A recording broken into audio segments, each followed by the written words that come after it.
नमस्कार, मैं Bhupesh पालिया, Shri B are Mirza राजकीय महाविद्यालय नागौर से। आज का हमारा शीर्षक है भाषा के प्रकार। कल हमने भाषा की अर्थ और परिभाषा के बारे में पढ़ा। सामान्य रूप से भाषा किसे कहते हैं और भाषाविदों ने भाषा के लक्षणों के आधार पर उसकी परिभाषा को किस प्रकार निरूपित किया। इससे आगे बढ़कर आज हम इसके अलग अलग प्रकारों के बारे में पढ़ेंगे। किसी भी भाषा में मूल रूप से हमें उसके दो रूप दिखाई देते हैं। भाषा का एक रूप है मौखिक, जिसे श्रव्य रूप कहा जाता है। दूसरा प्रकार है लिखित, ये दृश्य रूप है। किसी भी भाषा में सबसे पहले मौखिक रूप अस्तित्व में आता है। मनुष्य ने जब बोलना शुरू किया तो यही रूप था। इसके लिए मनुष्य को बाहर के किसी संसाधन की आवश्यकता नहीं पड़ती। व्यक्ति अपने उच्चारण अवयव से, जिसमें 22 अंग होते हैं, कंठ, तालु, मूर्धा, जिह्वा, ओष्ठ, दांत, नासिका, कुल मिला के 22 अवयव हैं, जिनकी सहायता से किसी भाषा का उच्चारण, किसी भाषिक ध्वनि का उच्चारण किया जाता है। बाद में जब लिपि का विकास हुआ तो भाषा का लिखित रूप सामने आया। मूलतः ये दोनों रूप एक दूसरे के पूरक हैं, लेकिन कुछ मूलभूत अंतर हैं। कुछ सीमाएं मौखिक रूप की रही, इसलिए लिखित रूप को अस्तित्व में आना पड़ा। मौखिक रूप किसी भाषा का मूल रूप है, प्राथमिक रूप है, जबकि लिखित रूप किसी भी भाषा का द्वितीयक रूप है।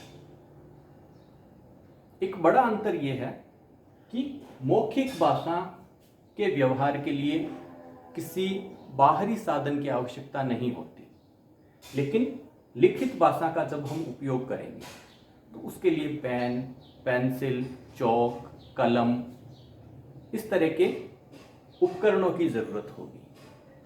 भाषा की शुरुआती अवस्था में हम देखते हैं, जब लिपि का विकास हुआ था, उस समय की लिपि कीलाक्षर लिपि, कील के माध्यम से या नुकीली वस्तुओं के माध्यम से गीली मिट्टी पर अक्षरों को, वर्णों को उकेरा जाता था। सुमेरियन लिपि इसी प्रकार की लिपि। सिंधु घाटी सभ्यता और विश्व की प्राचीनतम सभ्यताओं में जो हमें अभिलेख मिले वो इसी अंकित की हुई लिपि के हैं। अशोक के शिलालेख भी शिलाओं पर, पत्थरों पर छेनी और हथौड़े की मदद से अंकित किए गए थे। ये भाषा का लिखित रूप। भाषा के मौखिक रूप का आधार ध्वनि होती है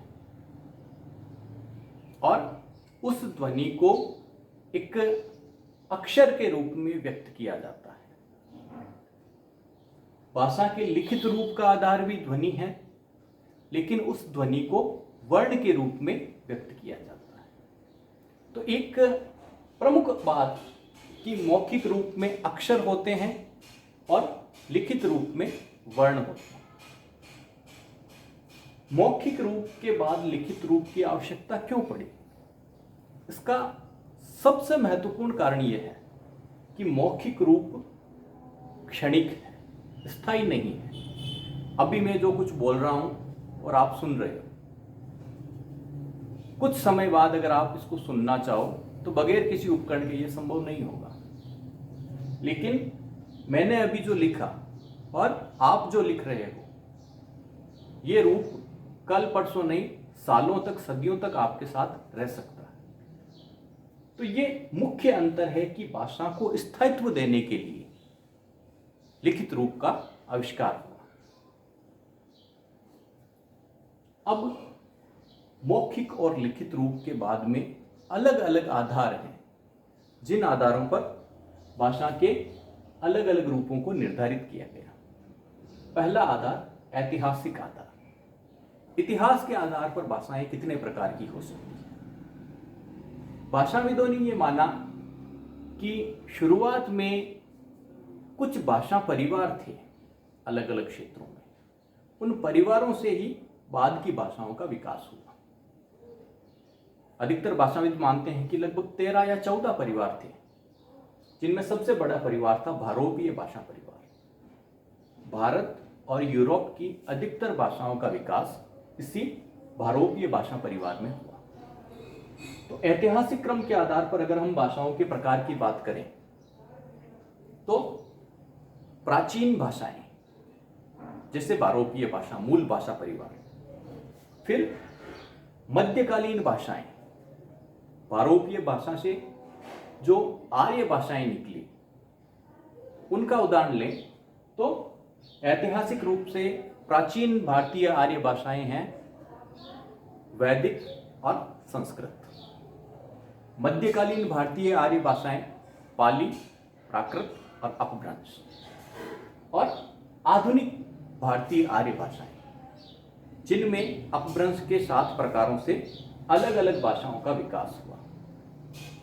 तो ऐतिहासिक दृष्टि से प्राचीन भाषाएं, मध्यकालीन भाषाएं और आर्य भाषाएं, ये 3 प्रकार मुख्य रूप से भाषाविदों ने माने। भौगोलिक आधार, भाषा कितने बड़े क्षेत्र में बोली जाती है, उसका प्रयोग कितने बड़े क्षेत्र में होता है, इसके आधार पर अलग अलग प्रकार निर्धारित किए गए हैं। एक है भाषा या परिनिष्ठित भाषा या मानक भाषा, जैसे हमारी हिंदी है, ये लगभग पूरे देश में बोली जाती है। उसका जो छोटा रूप है वो है विभाषा या उपभाषा। हम ये मान सकते हैं कि ये मुख्य रूप से प्रांत स्तर पर प्रयुक्त होती है।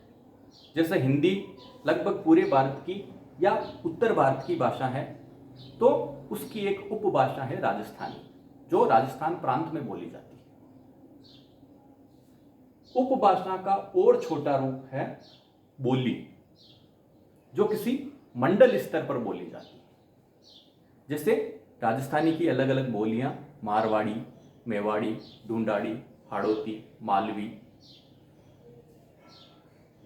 बोली का और छोटा रूप उपबोली, जैसे मारवाड़ी बोली है और इसकी अलग अलग उपबोलियां हैं, नागौरी है, थली है, खटकी है, गोडवाड़ी है, देवड़ावाटी है, ये अलग अलग उपबोलियां हैं।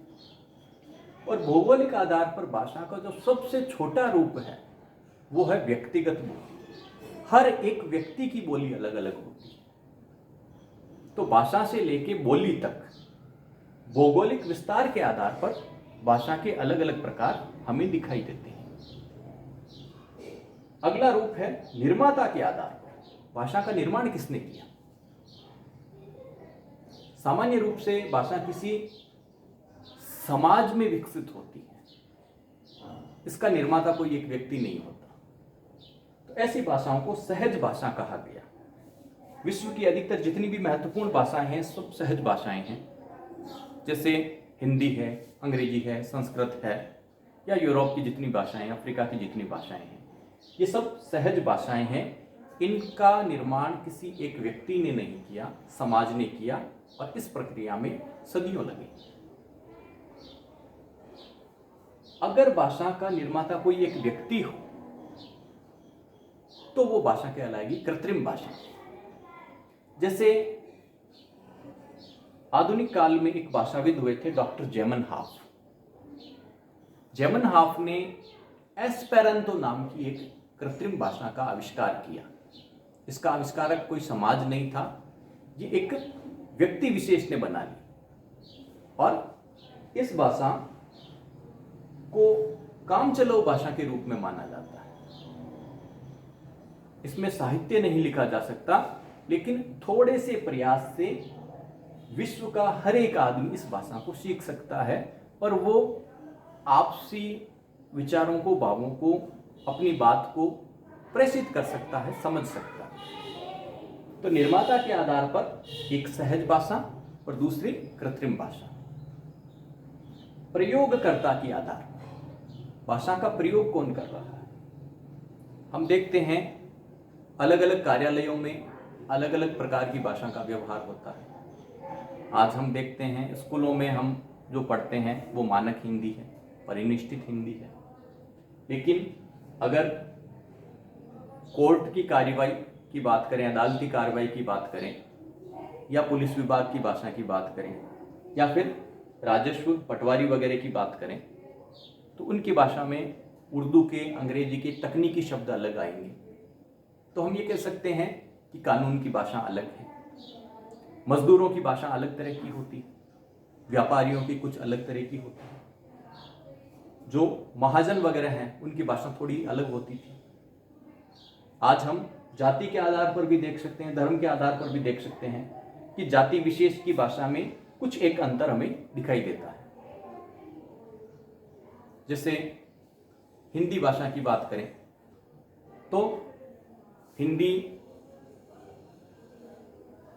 एक व्यक्ति, सामान्य जो नागरिक है, वो थोड़ी सी अलग तरीके से बोलेगा, और अगर एक पंजाब का आदमी है, पंजाबी है, सरदार है, उसकी हिंदी थोड़ी सी अलग होगी। अगर एक शहरी मुसलमान है, उसकी हिंदी थोड़ी सी अलग होगी।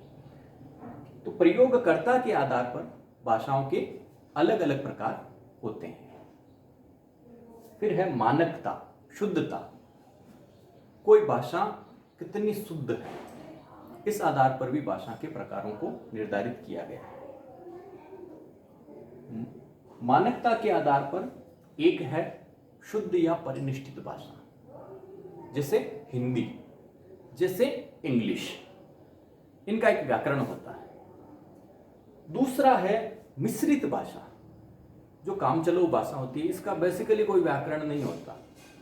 जैसे बंबई के कई क्षेत्रों में हम देखते हैं, और भी कई जगहों पे, और आज जो आधुनिक चलन है सोशल मीडिया वगैरह में, तो उसमें हिंदी के साथ इंग्लिश को शामिल कर लिया और एक नई भाषा बन गई हिंग्लिश, हिंदी प्लस इंग्लिश।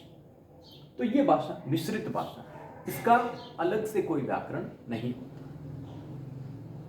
भाषाओं के इन प्रकारों के अलावा भी कई प्रकार होते हैं, जैसे राष्ट्रभाषा, जैसे राजभाषा, जैसे मातृभाषा। इन अलग अलग प्रकारों के बारे में हम आगे की कक्षा में पढ़ेंगे। धन्यवाद।